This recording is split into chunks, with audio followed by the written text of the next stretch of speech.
Government is doing very well, and we're cutting way back. DEI would have ruined our country, and now it's dead. The helicopter, as you know, was out of its zone.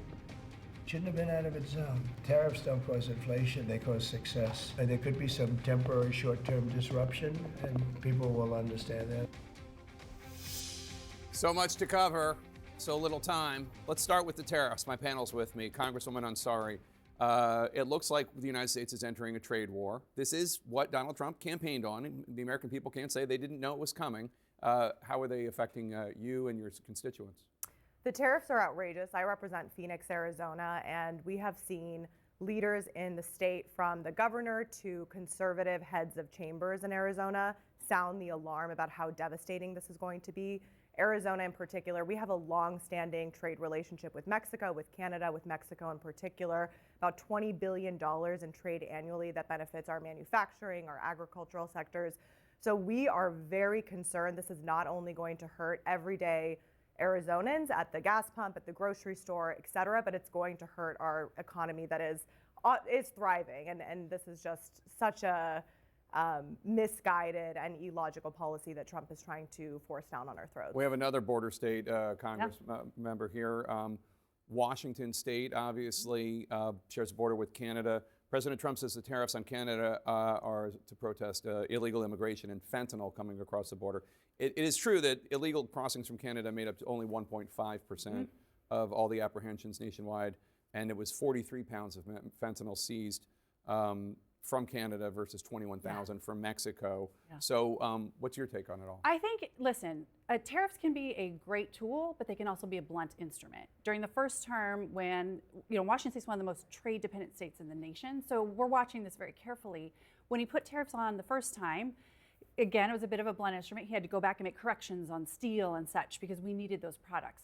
In this instance, I actually am looking at the tariff as an opportunity if he moves. So there is federal forest land all over our nation that is in disrepair. It's burning, right?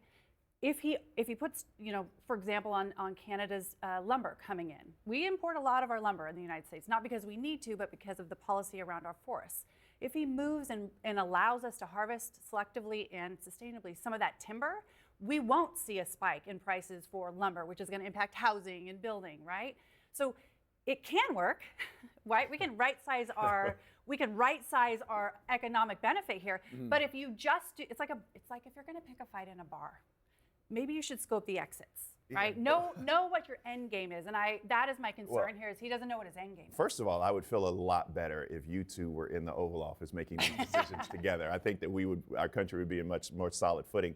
But the fact is, that's not who the President of the United States is. He is a bull in the china shop. He is a blunt force object. Elections have consequences, and this is what the American people asked for, so this is what we're going to get. I'm looking at three specific industries. Home building, right? There was a clear contrast in policy between Kamala Harris and Donald Trump. We know that the cost of home building is going to go up. That's going to affect realtors, construction workers, etc. The second thing is tequila. Why? Because I'm a fan. But we're also going to see the price of tequila rise. That means it's going to affect small businesses, not only in nightclubs, bars, industries, but also those liquor stores, etc. And so the last thing, and this is the most important in a state like Michigan, is people don't understand that Mexico, United States, and Canada are all in this together when we're talking about American-made cars. There is no such thing as a wholly American-made vehicle, contrary to what the American public think. Those car prices are going to go up. So the big three, they have a lot of trouble on their hands, and Donald Trump is sitting at 1,600. But again, you asked the best question ever. Do the American people realize this? Yes, this is what they voted for. Donald Trump, there are a lot of things he's changed his mind on over his career. One thing he's never changed his mind over is tariffs. You can go back and look in the CNN archives from the 90s, and Donald Trump's talking about tariffs in the way he talks about them now. We've had tariffs as long as we've had a country. They've always been a tool to exact foreign policy goals. Right now, to solve our immigration problem, we have to put pressure on Mexico. We have to get Mexico's attention. They have to help us deal with the flood of people coming from Central America. We can't do it without them. The tariff is a great tool to do that if you implement it carefully. I also think maybe this tariff on Canada is a shiny object. The real object here is the China tariff. He imposed a 10% tariff on China. That is part of a long-term disentanglement strategy that even some Democrats are for. So I think that maybe we're talking a little bit about the wrong thing, and the China tariff is the one we ought to focus on. You were shaking your head, Congresswoman. A policy that's going to harm Americans, everyday Americans. The president promised that he would lower prices for everyday people in this country. If you're going to implement a policy that is effectively a tax on the American people, you have to think about that holistically and what's that going to do. I'm deeply concerned about my constituents who already cannot afford to live, can't afford housing.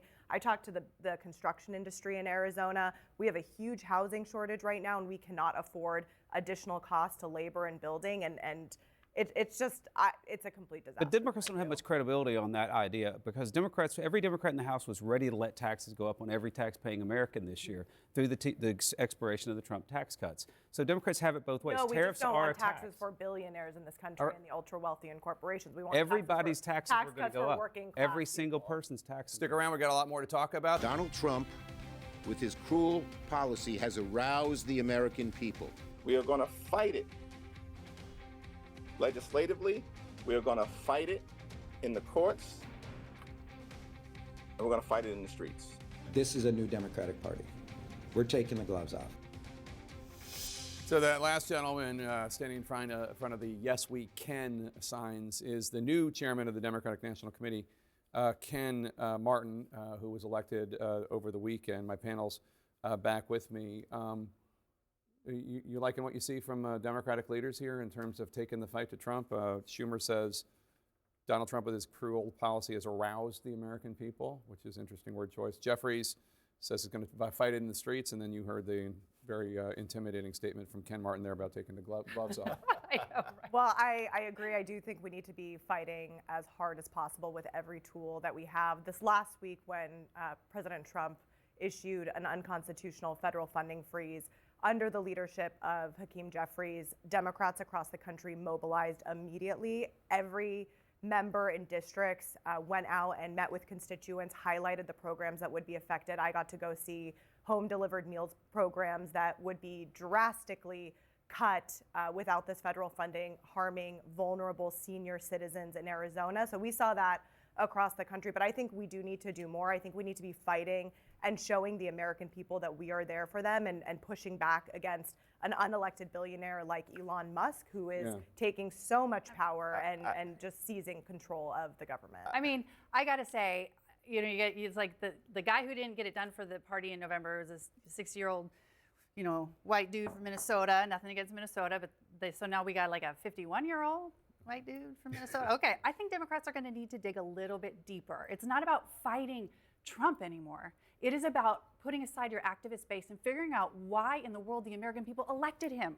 Like, what are they upset about? We have to find I would argue that the elites in Washington and certainly the Democratic leadership needs to figure out what really matters. I don't think you disagree. I don't disagree, and I've been a little disheartened with what's going on with Washington Democrats. I mean, the fact is, respectfully, House Democrats had a meeting, an emergency meeting called after the freeze got disbanded by the courts. I mean, it was like a day late and a dollar short. The messaging you hear is something that doesn't inspire a great deal of confidence. I mean, I'm looking towards, for example, Democrats need to focus on things that matter to the American public and not disregard your activist base. I actually think they need to listen to the base. And the base is angry, but they're also looking for direction. I mean, the funding freeze is something that is driving people crazy with uncertainty. But we're not looking to Washington, D.C. We're looking to Jeff Jackson, who's the Attorney General of North Carolina, Aaron Ford, who's the Attorney General of the great state of Nevada. I mean, these individuals who can fight back. And while we're up here talking about the fact, I mean, you have Democrats who are talking about, oh my God, I'm afraid the DOD is taking away King Day. Yeah, okay, I hear you, right? That's one thing, that's stupid.